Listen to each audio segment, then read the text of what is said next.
श्री महाप्रज्ञ गुरुवे नमः।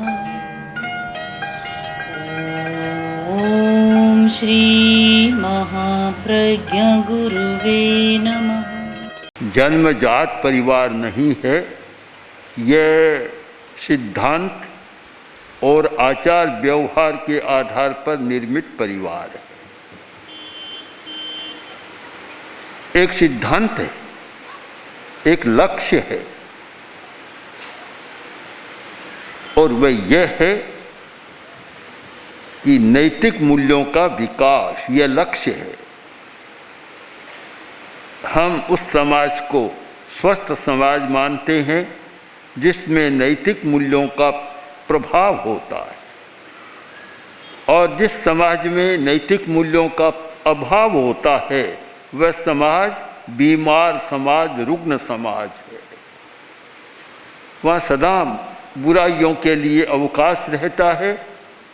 वहाँ ये बुराई के कीटाणु, जर्म और वायरस 12 मास काम करते रहते हैं, और आदमी बीमार होता चला जाता है और फिर ला इलाज भी बन जाता है, जिसका कोई इलाज नहीं होता। स्वस्थ समाज जिसमें नैतिकता है, प्रामाणिकता है, सच्चाई है, ईमानदारी है, और स्वस्थ समाज का लक्षण है विश्वास, एक दूसरे पर भरोसा, विश्वास। जहाँ समाज में विश्वास है वह समाज स्वस्थ समाज है, और जहाँ संदेह रहता है वह समाज स्वस्थ समाज नहीं होता। संदेह हमेशा समस्या पैदा करता है। विश्वास एक बड़ी शक्ति है। विश्वास एक समय था, बहुत पीछे का नहीं, 5-4 शताब्दी पीछे का, कि सारा व्यवसाय विश्वास के आधार पर चलता था। शायद लिखाई पढ़ाई बहुत कम थी, बस वचन पर चलता था कि मैं वचन देता हूँ, इतने में हो गया। राजस्थान में कुछ ऐसे व्यक्ति हुए हैं, उनमें एक नाम है भैंसो शाह। भैंसा शाह बहुत बड़े धनी आदमी थे, बड़े व्यापारी थे, और इतने ईमानदार थे, इतने प्रामाणिक थे। और राजस्थान में कुछ ऐसे जैन श्रावक भी हुए हैं, दूसरे लोग भी हुए हैं, जो अपनी ईमानदारी और प्रामाणिकता के लिए प्रसिद्ध थे। तो भैंसो साहब प्रसिद्ध थे। एक बार अहमदाबाद आए, पैसे की ज़रूरत हुई। अपने कर्मचारी से कहा कि अमुक दुकान में जाओ और 1 लाख रुपए की हुंडी करा। गया, उसने कहा कि 1 लाख रुपए की हुंडी। किसने कहा? कि भैंसो शाह ने। कि इसका साक्ष्य क्या होगा?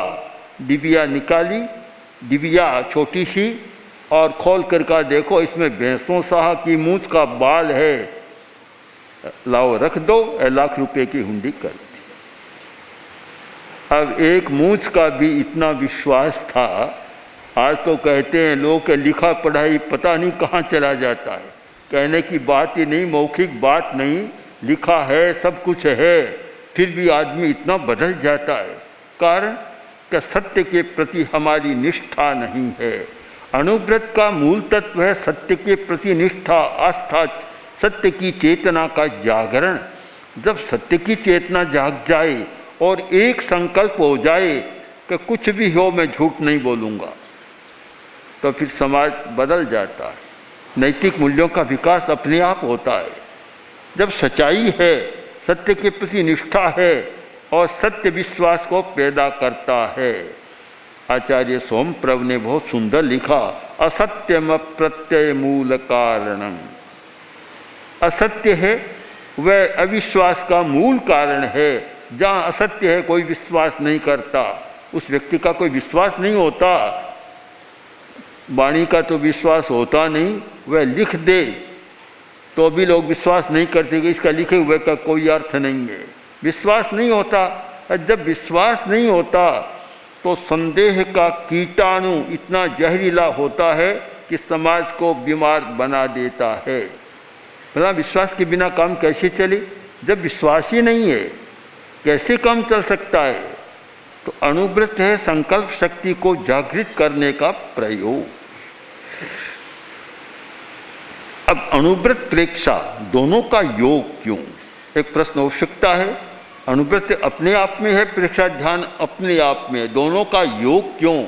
ये अनुव्रत प्रेक्षा परिवार, इस कल्पना के पीछे भी हमारा एक दृष्टिकोण रहा है। और वह दृष्टिकोण जब आचार्य तुलसी ने मुझे कहा था कि अनुव्रत की आचार संहिता तो बहुत अच्छी है, पर वह हृदयंगम कैसे हो, उसके द्वारा चेतना का रूपांतरण कैसे हो। एक तो न करना और एक न करने की चेतना का जागृत होना बिल्कुल दो बातें हैं।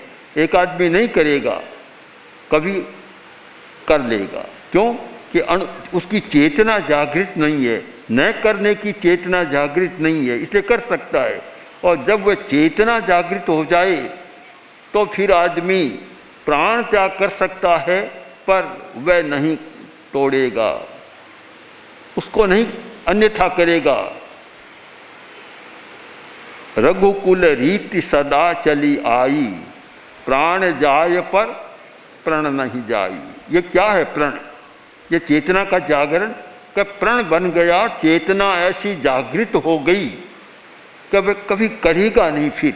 और जब तक प्रण नहीं होता, प्रण का मतलब है चेतना का जागरण, इतना परिवर्तन चेतना में हो गया कि वह कुछ कर नहीं सकता, गलत काम कर नहीं सकता। और जब वह नहीं है, चेतना का जागरण नहीं है, तो बाहर का परिवर्तन भी बहुत काम का नहीं होता। चेतना का रूपांतरण, चेतना का परिवर्तन हो, हमारी चेतना बदले। कोई भी काम करें उसके पीछे चेतना जुड़ी, कोरा व्यवहार नहीं होता। व्यवहार तो हमें दिखाई देता है, आचार हमें दिखाई देता है, और उसके पीछे काम करती है हमारी भाव चेतना। चेतना भावात्मक चेतना काम करती है। उसमें जब तक परिवर्तन नहीं होता, वह आचार और व्यवहार चिरस्थायी नहीं हो सकता, लंबे समय तक टिक नहीं सकता। दोनों का परिवर्तन आवश्यक है। आचार व्यवहार बदले और चेतना भी बदले, तब सम्यक कार्य होता है। आचार व्यवहार बदलने का सूत्र है अनुव्रत की आचार संहिता। उसमें ऐसे सुंदर नियम है और इतनी बढ़िया आचार संहिता है कि वर्तमान समाज को स्वस्थ बनाने के लिए एक महत्वपूर्ण ये योजना है। हम लोग विदासर में थे, वहाँ जर्मनी के 5-7 युवक या कुछ प्रौढ़ व्यक्ति आए, बातचीत हुई, हमने पूछा आप क्या कर रहे हैं? बोले कि हम बैंक व्यापारी, कर्मचारी, राज्य कर्मचारी, इनके सब अधिकारियों की चेतना को बदलने का काम कर रहे हैं। उन्होंने अपनी आचार संहिता दिखाई, हमारी आचार संहिता है, हम आचार व्यवहार को बदलने का काम कर रहे हैं। तब मैंने उनसे कहा आचार व्यवहार को बदलने का काम तो आपका अच्छा, योजना अच्छी हमने देखी, अच्छी योजना थी व्यापारियों के लिए, पर इसके साथ चेतना को बदलने की क्या आपके पास प्रक्रिया है? बोले यह तो हमारे पास नहीं है। फिर उनको प्रेक्षा ध्यान की बात बताई, उन्होंने कहा ये बहुत अच्छी बात है, दोनों साथ में चले, हमारा व्यवहार भी बदले और चेतना भी बदले, दोनों साथ बदले, तब तो काम अच्छा होता है।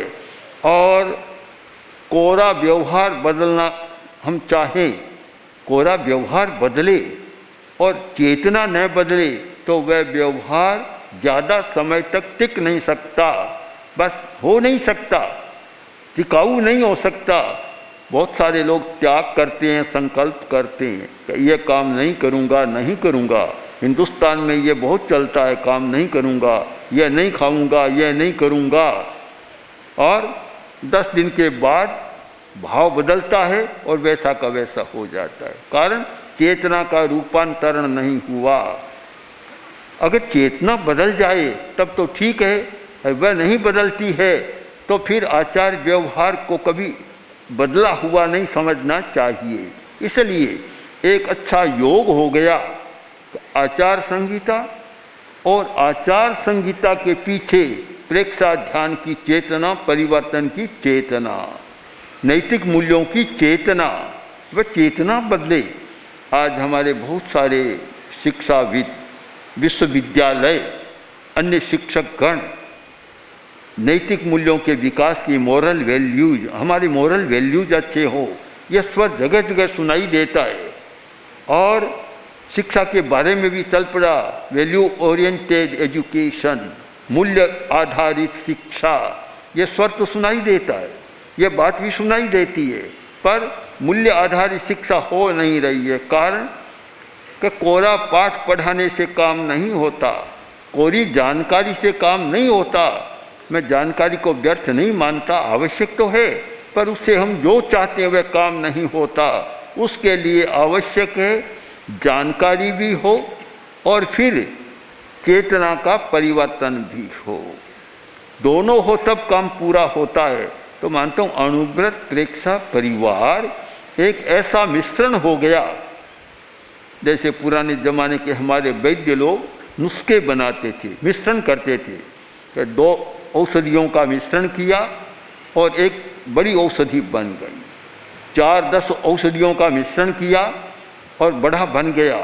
और मिश्रण कितना होता था, आज ही हमारे मुनि जी एक तेल की शीशी लाए, नाम था सहस्त्र पाक, लक्ष पाक। कितनी औषधियाँ मिलती है उनमें, कितने मिश्रण आते हैं। मिश्रण तो मिश्रण होना भी जरूरी है, अनेक चीज़ों का मिश्रण। आजकल डॉक्टर भी मिक्सचर का प्रयोग करते हैं कि अनेक चीज़ों का उसमें मिश्रण होता है। तो मिश्रण हो गया, अणुव्रत और प्रेक्षा ध्यान एक फार्मूला बन गया, एक मिश्रण हो गया। दोनों का योग है कि आज निष्पत्ति है नैतिक मूल्यों का परिवर्तन, आचार संहिता, यह हमारी निष्पत्ति है। समाज के सामने प्रेक्षा ध्यान नहीं जाएगा, समाज के सामने तो तोल माप जाएगा।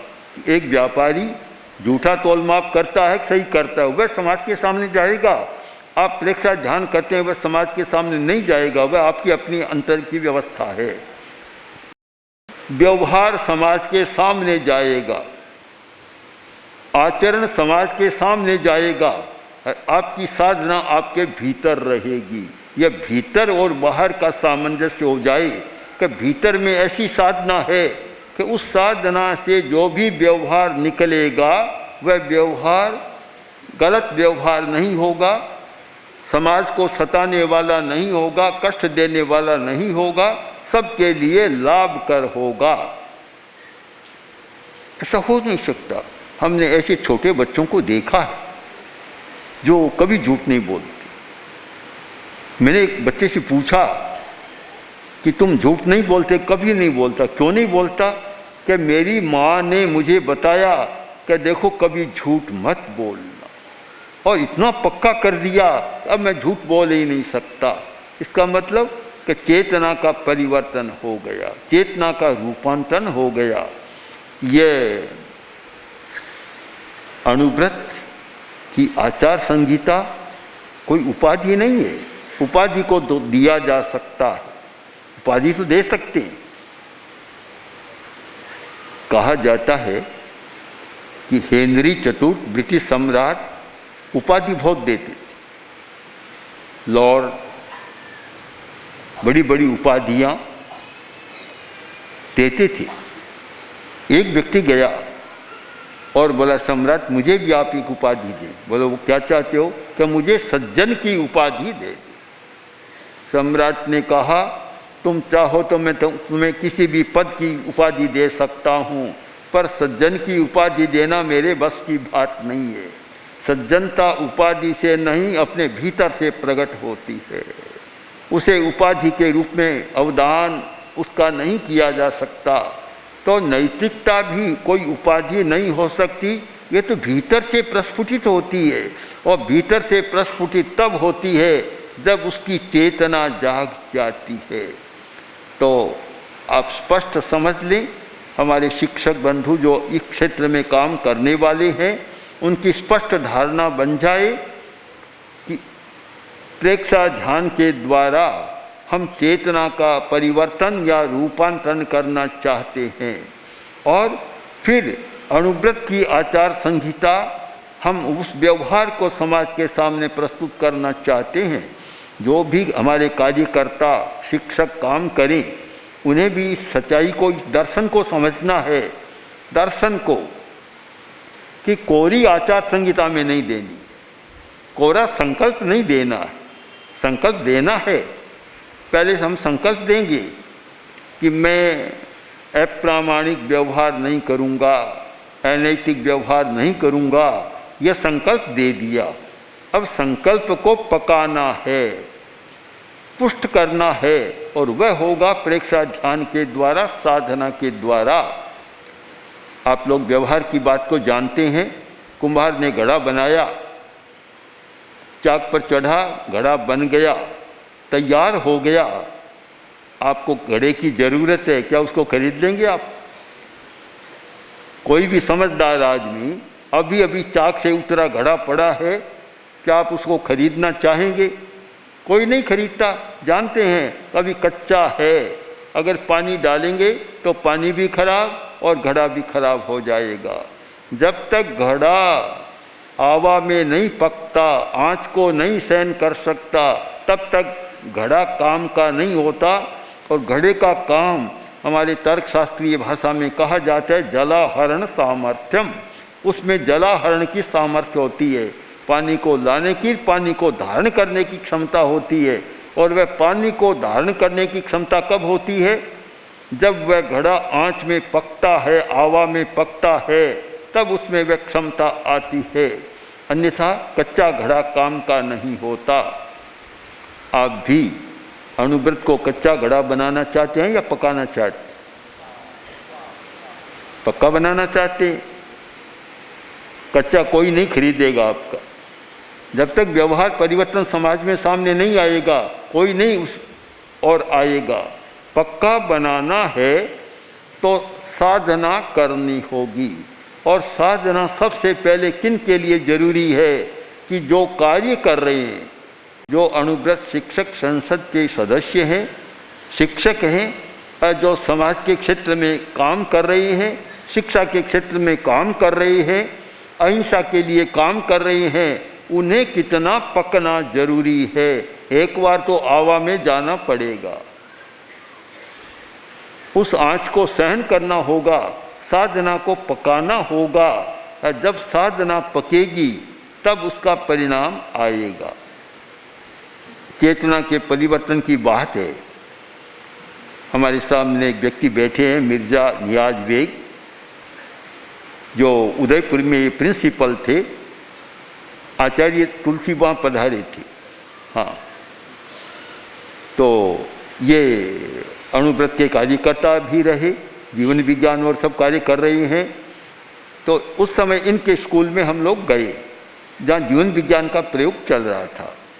तो हमारे सामने 5-10 विद्यार्थी आकर खड़े हो गए।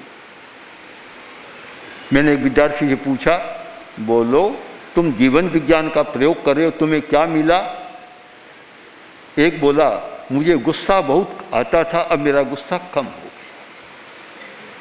गया। एक बोला, मैं झूठ बोलता था, अब मैं झूठ नहीं बोलूँगा। मैंने कहा, झूठ क्यों नहीं बोलोगे तुम? झूठ बोलने में तो बहुत लाभ है। सच्चाई से तो काम नहीं होता, झूठ बोलने वाला तो मालूम हो जाता है, फिर झूठ क्यों नहीं बोलोगे तुम? मैंने प्रश्न पूछा उससे। उसने कहा कि मैंने ये समझ लिया कि झूठ बोलना बड़ा पाप है, पैसा मिले या न मिले झूठ बोलना पाप है। यह है चेतना का परिवर्तन। मैंने पूछा, गुस्सा क्यों नहीं करते? गुस्सा करने से काम होता है। ऐसे ही माँ से जाकर कहो कि ये दो नहीं देगी, अब गुस्सा करो तो तत्काल वह दे देगी। तो गुस्सा करने में तो बड़ा लाभ है। वह बोला, गुस्सा करने में लाभ नहीं है, हमारा शरीर भी खराब होता है, हमारा शरीर का तंत्र भी खराब होता है। यह है चेतना का परिवर्तन। कार्य कारण का भाव संबंध समझ में आ जाए। कार्य कारण केवल दर्शन के क्षेत्र में, तर्कशास्त्र के क्षेत्र में ही कार्य कारण का नहीं, हमारे जीवन व्यवहार में भी हमें कार्य कारण के सिद्धांत का प्रयोग करना चाहिए कि ये इसका कारण क्या है, ये कार्य है, और साथ में इसका परिणाम क्या होगा। ये सब बातें स्पष्ट हो तो फिर चेतना का रूपांतरण होता है। और जब चेतना का रूपांतरण होता है तो फिर वह काम नहीं होता। एक छोटा बच्चा सांप पर हाथ डाल देता है, उसे पता नहीं क्या होगा। समझदार आदमी सांप से दूर रहता है कि कहीं डस लेगा, खा लेगा। हमें क्यों कि चेतना का विकास होना चाहिए, हमारी समझ भी बढ़नी चाहिए।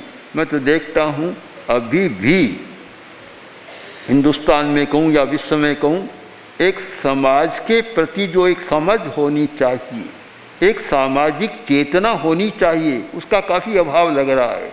अगर उस चेतना का विकास हो कि मैं अकेला नहीं हूँ, अकेला नहीं हूँ,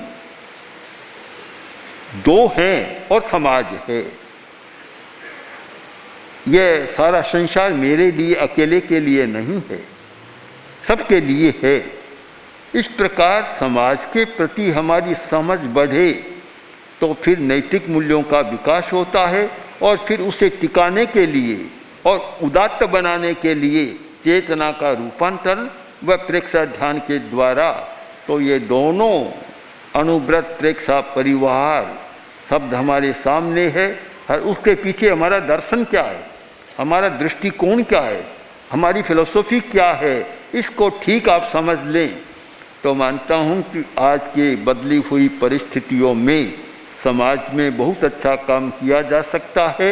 और जहाँ नैतिक मूल्यों के ह्रास की गुहार लगाई जाती है, वहाँ नैतिक मूल्यों के विकास की प्रतिष्ठा हम कर सकते हैं, पर हमारा दृष्टिकोण सही हो और हम स्वयं अनुव्रत और प्रेक्षा इन दोनों में परिपक्व बन जाएं तो काम बहुत सरलता से हो सकता है। इसलिए इन दोनों विषयों पर, अनुव्रत पर और प्रेक्षा पर आप लोग गहराई से चिंतन करें, ध्यान दें, और वह आपका चिंतन हजारों हजारों के लिए बहुत लाभकारी हो सकता है। ओम हरि।